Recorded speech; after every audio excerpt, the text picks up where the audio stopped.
పైకి నువ్వు లేపేసా చాకలైలమ్మ మనవడు ఒక 20 సంవత్సరాల పైన సర్పంచ్ ఉన్నటువంటి రామచంద్రం గారి ఇలా దినాలు ఆయన అనారోగ్యంగా దాదాపు ఒక 6 నెలల పైనుంచి ఉన్నాడు. ప్రభుత్వాలు ఎవరూ పట్టించుకోలేదు. చనిపోయి ఒక 5-6 రోజుల ముంగడ నేను కూడా ఇక్కడికి వచ్చిన తర్వాత ప్రభుత్వ పెద్దలకు ముఖ్యమంత్రి గారి దాకా కూడా తీసుకుపోయే ప్రయత్నం చేసినా మీరు కూడా అప్పుడు అందరూ ఉండే ఇక్కడ మీ మీడియా ద్వారా కూడా సమాచారం చేరవేయాలని చెప్పి చాలా ప్రయత్నం చేసినాము. వాళ్ళ దాకా సమాచారం పోయిందని అనుకుంటున్నాము. ఎందుకంటే వాళ్ళ నిఘా వ్యవస్థలు ఉంటాయి, అన్ని ఉంటాయి. ఇక్కడ ఉన్నటువంటి లోకల్ ఎమ్మెల్యేని కూడా వీళ్ళు కలిసి కనీసం ఒక ఆరోగ్యం ఇప్పించాలని వీళ్ళు వేడుకున్న తర్వాత కూడా ఇక్కడ ఉన్న లోకల్ ఎమ్మెల్యే కావచ్చు, ఎమ్మెల్యే అత్త ఝాన్సీ రెడ్డికి ఆమె కూడా చెప్పినా గానీ వాళ్ళు పట్టించుకోలే. ఇప్పుడు ఈ నిమిషం చూసేందంటే సచినోళ్లే సంతాప సభలు పెట్టినట్టున్నది. ఇప్పుడు సంపినోళ్లే సంతాప సభ పెట్టినట్టున్నది. ఇప్పుడు సంతాప సభ ఆడ పెట్టిండ్రు. ఆయన గనుక కరెక్ట్ వైద్యం గనుక ఇచ్చి ఉండేది ఉంటే ఇంకొక 10-15 ఏళ్లు బతుకుతుండే రామచంద్రన్ గారు బతుకుండే. ఇది ఒక్కటి దగ్గర కాదు, తెలంగాణ మొత్తం అట్లే ఉన్నది. ఈ రాజకీయ వ్యవస్థ కూడా మొత్తం సర్వనాశనం అయిపోయింది. బతుకున్నప్పుడు బుక్కెడు నీళ్లు గొంతులో పోసిన పాపాన పోతలేరు కానీ సచినంకి వచ్చాట పడిచీరలు కప్పిరాడు శవం మీద.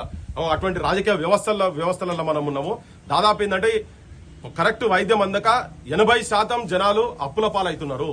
ఇటు తెలంగాణ ఆత్మగౌరవానికి ప్రతీక అయినటువంటి సాకలైనమ్మ మనవని పరిస్థితి ఇట్లున్న తర్వాత తెలంగాణలో సామాన్యమైన ప్రజల పరిస్థితి ఎంత అధ్వానంగా దయనీయంగా దారుణంగా ఉన్నది అనేది చాలా క్లియర్ కట్ గా అద్దం పట్టినట్టు చెప్పొచ్చు. పాలకులకు కూడా ఎట్లయిపోయిందంటే ఇలా ముఖ్యమంత్రి కావచ్చు, మంత్రులకు కావచ్చు, ఎవరికి పట్టింపు లేదు. నేను ఇంకోటి ఏంటంటే ఆపోజిషన్ పార్టీల గురించి కూడా నేను చెప్పదలుచుకుని ఏంటంటే వాళ్ళన్న కరెక్ట్ ఉన్నా కానీ వేరే తిరుగుంటుండే.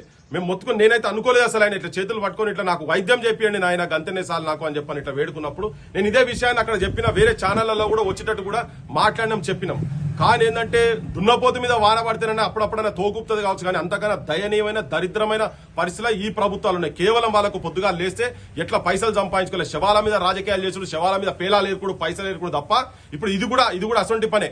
ఇవాళ దిగొచ్చి వాళ్ళు సంతాప సభలు పెట్టుకుంటా పోయి ఇక్కడ ఫంక్షన్ హాల్లో పెద్ద ఎత్తున పెడుతున్నారు. కానీ ఇలా ప్రతి ఒక్కరికి తెలంగాణ ఉద్యమకారులు కావచ్చు, కుటుంబాలు కావచ్చు, అందరికి కూడా ఒక మాయని మచ్చలెక్క, ఒక బర్ర లెక్క పర్మనెంట్ గా నిలిచిపోయేటట్టుగా మాత్రం ఈ ప్రభుత్వాలు, ముఖ్యంగా ఇప్పుడు రేవంత్ రెడ్డికి సోయి ఉండాలని ఆయన నీకు మొన్న నువ్వు ఉమెన్స్ డే రోజు కూడా సాకలైలమ్మ బొమ్మ ఇంత పెద్ద బొమ్మ సాకలైలమ్మ వారసత్వం నేను కాపాడుకుంటా అని అంటుంది. ఎవరు అయిపోయింది కదా వారసత్వాన్ని సంపిరు కదా ఇప్పుడు మాట్లాడుతుందా? అదే సంపిరు, వాళ్ళే సంపిరు. ఇది ప్రభుత్వ హత్య. రేవంత్ రెడ్డి ఇక్కడ ఉన్నటువంటి లోకల్ ఎమ్మెల్యే అత్త చేసినటువంటి హత్య ఇది. వాళ్ళు ఎక్కడ కాపాడుకుంటారు? చచ్చిపోయిన కాపాడుకునేది ఏంది వాళ్ళు? ఇలా వచ్చి దాని గురించే కదా మనం వచ్చి మాట్లాడేదంతా. వీడికి వచ్చి మాట్లాడి చెప్పిన తర్వాత కూడా సోయలేదు కదా. వారం పడితే అది ఆమెకు 10 రోజుల తర్వాత ఇప్పుడు మాట్లాడి మొన్న 3 రోజుల కింద వచ్చిపోయింది. సచ్చినాడు ఎక్కడ పోయింది? ఆమె ఎక్కడ పోయింది? అత్త ఎక్కడ పోయింది? వాళ్ళ లీడర్ ఎక్కడ పోయింది? రేవంత్ రెడ్డి ఎక్కడ పోయింది? ఇక్కడ ఉన్నటువంటి 2 మంత్రులు ఎక్కడ పోయినారు? కొండా సురేఖ ఎక్కడ పోయింది? సీతక్క ఎక్కడ పోయింది? ముఖ్యమంత్రికి చాలా దగ్గర కదా, సన్నిహితులు రావడం కదా ఆమె, ఎక్కడ పోయింది? మరి సాకలైలమ్మ కదా తెలంగాణ పౌరుషం, తెలంగాణకు అన్ని తెలంగాణకు తననే అని చెప్పింది, ఆడబిడ్డలకు ప్రతీక అని చెప్పని ఉపన్యాసాలు దంచుతాడు కదా రేవంత్ రెడ్డి. మరి ఆయన తను ఉన్నటువంటి ఇక్కడనే మాటలు మాత్రం మామూలుగా మాట్లాడాయన ముఖ్యమంత్రి. ఇనంగానే మాకు అన్ని వచ్చేసినట్టే అన్నట్టు ఉంటది. ఆ యూనివర్సిటీ పెడుతున్నారు, కాడబడి పైస ఇచ్చింది లేదు, పాడలేదు ఆడ. కానీ కనీసం కుటుంబాలను అయితే చూడాలి కదా. ఇప్పుడు వారసత్వం కాపాడుకునేది ఏంది? ఆమె పెద్ద వచ్చి ఆమెకు ఉద్యమాలతో సంబంధమే లేదు. ఇక్కడ తాను నాయక్ అంటే ఎవరో తెలియదు, దొడ్డి గుమ్మరాయ అంటే ఎవరో తెలియదు. ఈ ప్రాంతం గురించి, ప్రాంతం అస్తిత్వం గురించి వాళ్ళకి ఏం తెలిసి ఉంటుంది చెప్పు? వాళ్ళ ఇళ్ళకి వెళ్ళడానికి పోయిందా? ఆ ఉద్యమాల స్ఫూర్తి ఉందా? ఆ కుటుంబమే 40 ఏళ్ళ పైన ఇక్కడ అమెరికాలో పోయి బతుకున్నటువంటి కుటుంబం, సంపాదించుకుంటూ ఉన్నటువంటి కుటుంబం వచ్చి ఇక్కడ నిలబడితే వాళ్ళకి సోయేడు ఉంటుంది. మరి ఇక్కడ ఉన్నాయన కూడా రావాలి కదా, ఈయన కూడా ట్రీట్మెంట్ ఇప్పించాలి కదా. సో ఇవన్నీ ఏంటంటే బక్వాస్ మాటలు. కాపాడుకునే లేదు, సంపేసిన వాళ్ళు హత్య చేసినట్టు వీళ్ళు క్లియర్ కట్ గా సాకలైలమ్మ మనవను రామచందర్ గారిని హత్య చేసినట్టు ముఖ్యమంత్రి, ఇక్కడ లోకల్ ఎమ్మెల్యే, ఇక్కడ ప్రాంతం మంత్రులు కలిసి హత్య చేసినట్టే నేను భావిస్తున్నా. క్లియర్ కట్ గా చెప్తున్నా. ప్రాంతానికి వస్తాను అమరవీల తరపున ఏమంటే డిమాండ్ చేస్తారు మీ తరపున? పక్కా వాళ్ళు మేనిఫెస్టోలో పెట్టి అయితే కుటుంబాలు అంతకు ముందు ఆయన చెప్పిండు కదా, కేవలం 550-560 మందిని ఐడెంటిఫై చేసినామని చెప్పిండు కదా. 1200 మంది కుటుంబాలు ఉన్నారని చెప్పని ఈ ముఖ్యమంత్రి చెప్పిండు. గతంలో ఉన్నటువంటి ముఖ్యమంత్రి కూడా అసెంబ్లీలో చెప్పిండు, వాళ్ళందరినీ ఫస్ట్ ఐడెంటిఫై చేయి, నీ మేనిఫెస్టోలో 100 రోజుల లోపల అన్నావు కదా, ఐడెంటిఫై చేసి వాళ్ళ కుటుంబాలకు, వాళ్ళు చచ్చిపోతున్నారు, ఆల్రెడీ ఉన్నదాంట్లో కూడా చచ్చిపోతున్నారు, వాళ్ళకు విద్య ఇవ్వాల్సిన అవసరం ఉన్నది, వాళ్ళకి వైద్యం ఇవ్వాల్సిన అవసరం ఉన్నది. నువ్వు చెప్పిన నీ మేనిఫెస్టోలో ముఖ్యమంత్రి రేవంత్ రెడ్డి గారు, నువ్వు నీ మేనిఫెస్టోలో పెట్టినటువంటి నువ్వు ఫస్ట్ ఇమ్మీడియట్ గా వాళ్ళని ఐడెంటిఫై చేసి వాళ్ళకు ఉద్యోగాలు, వాళ్ళకి పెన్షన్లు, కనీసం వైద్యం లేక ఇట్లా చాలా మంది చచ్చిపోతున్నారు. గవైతే ఇమ్మీడియట్ గా చేయాలంటే వరంగల్ లో కూడా చాలా మంది ఉన్నారు. ఒక పూలా అని చెప్పి ఇక్కడే మీ పక్కకే గన్పూర్ లో ఉన్నది, ఆమె తీసుకుపోయి ఆడ పోయి అమరుల స్తూపం దగ్గర ఉండి ఇట్లే మీ మీడియా సమక్షంలో కూడా పెట్టి అప్లికేషన్లు కూడా లెటర్లు ప్రజా దర్బారాన్ని పెట్టిరుగా వీళ్ళంతా పెట్టి అక్కడికి వచ్చి మీరు అప్లికేషన్లు ఇచ్చుకున్నారు. ఇప్పటికీ 10 అప్లికేషన్లు ఇచ్చింది, కలెక్టర్ ను పోయి కలిసింది. ఇంకో రాజు అని ఇంకొక ప్లాన్ వాళ్ళు ఆల్రెడీ చనిపోక ముందే 6 నెలలకు ముందే వాళ్ళు విమెన్స్ కమిషన్ లో శ్వేతకు మా మునిమనవరాలకు మెంబర్షిప్ ఇస్తామని చెప్పారు. వీళ్ళు ముఖ్యమంత్రి మంచిగా మీరు క్వశ్చన్ ఏంటంటే ముఖ్యమంత్రి దగ్గరికి నా ఆరోగ్య పరిస్థితి మంచి లేదని చెప్పి 3 సార్లు ముఖ్యమంత్రిని కలిసినందుకు ముఖ్యమంత్రి ఇంటికి పోతే కనీసం రెస్పాన్స్ లేదు. మన తెలంగాణ తల్లి విగ్రహం సెక్రటేరియట్ ముంగట పెట్టే కన్నా ముందు రోజు కూడా పోయి వాళ్ళ ఇంటికాడ గడపకాడికి పోయి అడిగితే నీకు అపాయింట్మెంట్ లేదు, నిన్ను కలవమని చెప్పని. ఆ సిచ్యువేషన్ లో ఈ ప్రభుత్వాలు ఏం చేస్తాయని మాకైతే నమ్మకం లేదు. ఈవెన్ వీళ్ళు కాదు, అమరుల కుటుంబాలకు సంబంధించిన లెక్కలు తీసి వచ్చిన 100 రోజుల లోపట్నే అందరికి 10 లక్షల రూపాయలు తర్వాత నౌకరీ ఇస్తాము, వాళ్ళకు పెన్షన్లు ఇస్తాం, 25,000 పెన్షన్లు ఇస్తామని మేనిఫెస్టోలో పెట్టింది కాంగ్రెస్ గవర్నమెంట్ కి వచ్చే ముందు ఎలక్షన్ లో తిరిగేటప్పుడు. కానీ అది అమలు చేయలే, ఇప్పటిదాకా జరుగుతలేదు, దాని ఊసు కూడా ఎత్తుతలేరు దాని మొత్తం. ఇప్పుడు ఈ కుటుంబం కూడా చేస్తే మేమైతే అనుకుంటలేము. ఎందుకంటే కనీసం వైద్యం గురించే ఉట్టిగా వైద్యం ముఖ్యమంత్రి ఒక టెలిఫోన్ కాల్ సరిపోతుండే. 6 నెలల ముఖ్యమంత్రికి సమయం దొరకలేదు. వీళ్ళు ఎమ్మెల్యేని కలిసినందుకు కూడా ఈ కుటుంబం వాళ్ళు ఎమ్మెల్యేని కలిసినందుకు కూడా పోయి వేదిక మీద పోయి ఆగి కూడా ఇక్కడ పాలకుర్తిలో సభలో జరిగితే కూడా వేదిక మీద ఎక్కి ఝాన్సీ రెడ్డికి తర్వాత ఆమెకు కోడలు కూడా చెప్తే కూడా పట్టించుకోలే. మీరేమైనా చేయండి, లేకపోతే ముఖ్యమంత్రి దగ్గర కన్నా మాకు అపాయింట్మెంట్ ఇప్పియమంటే కనీసం అది కూడా చేయలే. అటువంటి సిచ్యువేషన్ మాకు ఈ ప్రభుత్వం ఏం చేస్తానైతే నాకైతే నమ్మకం లేదు. ఇది మొత్తం యావత్ తెలంగాణలో ఉన్నటువంటి సమస్య. హాస్పిటల్ అడ్మిట్ చేస్తే ఎలుకలు కొరుకుడు, థియేటర్లకు సుందెలకలు పోవుడు, పైన కానీ చెత్తూడిపాడు ఉస్మానియా హాస్పిటల్. ఇటువంటి దరిద్రమైన సిచ్యువేషన్స్ లో ఉన్న తెలంగాణ.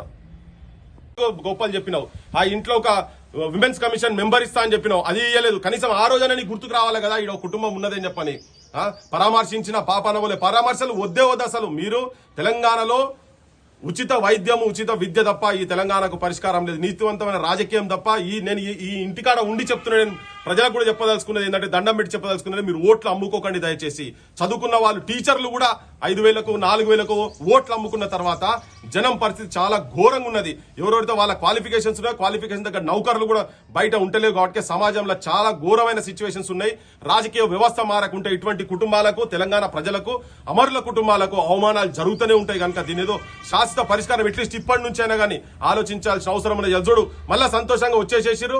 సంపిన్యంలో వచ్చే సంతాప సభలు ఎంత అద్భుతంగా పెట్టుకుంటున్నారంటే అక్కడ పోయి కూర్చొని సమాజం అంతా గమనించాల్సిన అవసరం ఉన్నది. ఇక్కడ ఎమ్మెల్యే గారికి కూడా ఆమె సావులకు ఎక్కడ రాదట. మరి ఆమెకి ఏమవుతుందో అంటవుతుందో ముట్టవుతుందో మాకు ఎరకలే. కానీ నేను మొన్న కూడా చెప్పిన వాళ్ళ ఇళ్లలో 200 ఏళ్ళు 300 ఏళ్ళు బతుకుతున్నారా మాకు ఎరకలే. సచినోళ్ళ ఇళ్లకు రాను అరే ఎవరైనా నాకు అర్థం కాదు. పెళ్లికి రాకూడదు కానీ సచినోళ్ళ కాడికి పోవాలి. ఎవరికైనా ఏమైనా ఇబ్బంది అవుతుందంటే వాళ్ళ దగ్గర పోయి మాట్లాడి వాళ్ళకి ఏమైనా వైద్యం గిద్యం చేయించిన పాపన పోవాలి. కానీ అటువంటిది ఏది లేనటువంటి వాళ్ళు రాజకీయ వ్యవస్థలో అసెంబ్లీలలో పార్లమెంట్ లో ఉండు అనేది దరిద్రం, దారుణం. ఇది ఈ వ్యవస్థ మారేందుకు ప్రజలు సాకలైలమ్మ సాక్షిగా సాకలైలమ్మ మనవన్ సాక్షిగా, ఆయన ఏదో సాధారణమైన వ్యక్తి కూడా కాదు, 20 సంవత్సరాల పైన సర్పంచ్ చేసినటువంటి వానికే దిక్కులేని పరిస్థితులు తెలంగాణ ఉన్నదంటే ఏ సిచ్యువేషన్ ఏమో ప్రజలు అర్థం చేసుకోవాల్సిన అవసరం ఉన్నదని మనం చేస్తున్నాం. Thank you so much. అందరికీ అయితే డైరెక్ట్ ఉన్నాయి, వాళ్ళకి ఇప్పటిదాకా ఏం లేదంటే మాకు ఇంకా గవర్నమెంట్ నుంచి ఇన్స్ట్రక్షన్స్ రాలేదని. మైకులు పట్టంగానే ఊకదుంపుడు ఉపన్యాసాలు మాత్రం అద్భుతంగా ఇస్తున్న చిలకదుబ్బర మాటలు, అన్ని చిలకదుబ్బర మాటలు వీళ్ళు మాట్లాడేటి ముఖ్యమంత్రులంతా. సో వెంటనే వాళ్ళని ఐడెంటిఫై చేయాల్సిన అవసరం ఉన్నది. తెలంగాణకు నాకైతే ఈ ప్రభుత్వాలతోని తెలంగాణ అమరులకు గానీ తెలంగాణ పౌరులకు గానీ తెలంగాణ ఆడబిడ్డలకు ఏమైనా ఆత్మగౌరవం దొరుకుతుందని అయితే నేనైతే అనుకుంటలేను. ఒకవేళ నన్ను డిస్ప్రూవ్ చేయదలుచుకుంటే వాళ్ళు అమలు చేసి కనుక చేసేది ఉంటే డిస్ప్రూవ్ చేసినట్టు అవుతుంది. రానున్న రోజుల్లో ప్రభుత్వ వైఖరి ఎలా ఉంటుంది అనుకుంటున్నారు? దేని పట్ల? ఇప్పుడున్న పరిస్థితిని బట్టి ప్రభుత్వం వాళ్ళకి ఏం లేదబ్బా, సెలక్షన్ కలెక్షన్ లెక్కనే ఉన్నది వాళ్ళ మొత్తం. వాళ్ళకు ప్రజల మంచి చెడులు ఏం అవసరం లేకుంటున్నది. వాళ్ళంతా కేవలం ఆ దందాలు గతంలో ఎట్లా నడిచినాయో ఇప్పుడు గట్లనే నడుస్తున్నాయి. ఎక్కడ వేసిన గొంగడి గట్లనే ఉన్నది. తెలంగాణలో ఈయన రాగానే బంద్ అయిన బడులను తెరుస్తా అన్నాడు. ఇలా 5,000 బడులు గత ప్రభుత్వంలో బంద్ అయితే ఇప్పుడు వీళ్ళు వచ్చిన తర్వాత 2,000 బడులు బంద్ అయినాయి. ఇప్పుడు ఇంకా 5,000 బడులు బంద్ అయ్యేందుకు రెడీగా ఉన్నాయి. వీళ్ళు పెద్ద పెద్ద యంగ్ ఇంటిగ్రేటెడ్ స్కూల్స్ అని చెప్పని పెద్ద పెద్ద 200 కోట్లతో ఒక్కొక్కటి పెడుతున్నారు. బంద్ అయ్యే బడులు పెట్టి దాంట్లో కరెక్ట్ అధ్యాపకులను పెడితే సరిపోతుంది. ఇటువంటి వాళ్ళ స్ఫూర్తి, ఇటువంటి వాళ్ళ చరిత్ర తెలుసుకొని ఈ స్ఫూర్తితో జనం కూడా తిరగబడే సిచ్యువేషన్స్ బరాబర్ ఉంటాయి రేపు భవిష్యత్తులో.